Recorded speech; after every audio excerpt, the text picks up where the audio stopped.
এই যে কেটেছিলাম ভিতরটা এরকম হয়েছিল, প্রচণ্ড গরম ছিল তাই আমি হাতে ধরতে পারছিলাম না।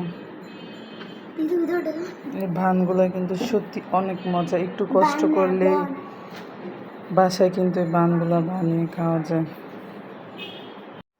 আমি বলছিলাম চিকেন বান আর আমার ছেলে আমাকে বলছিল বান না বন, সেটা আমাকে বলছিল। আর আমি এটা কীভাবে বানিয়েছিলাম, ডোটা আগে থেকে কিছুটা পরিমাণ ইস্ট দিয়ে আমি রেখেছিলাম একটা একটা করে। এখন আমি পুরোটা বানিয়ে নিয়েছিলাম আগে থেকে।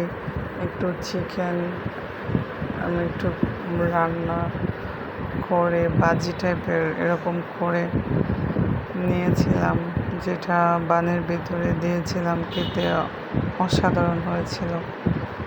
আমি সব কটা এভাবে নিজের হাতে বানিয়ে নিয়েছিলাম। এবার এখন ওভেনে দেওয়ার পালা।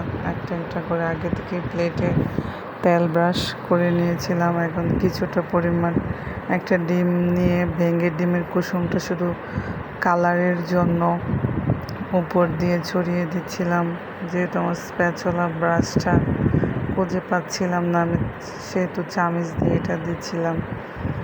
এখন এটা আমি ওভেনে দিয়ে 30 মিনিটের মতো বেক করে নিব। যে হয়ে গিয়েছে আমার চিকেন বান।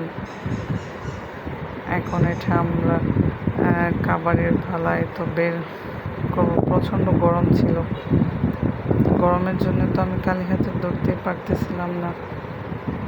এই তো হয়ে গেল আমার চিকেন বান গরম গরম। এটা খেলে অন্যরকম মজা। যে কেউ সামনে যদি এটা মেহমান বাসায় আসে নাস্তা হিসেবে দেওয়া যেতে পারে এটা। আর আপনাদের বাসায় যদি ছোটো বড় বাচ্চা থাকে তাহলে এটাও নাস্তা হিসেবে দেওয়া যায়। স্কুলের টিফিনে মাঝে মধ্যে নিজের হাতে চেষ্টা করে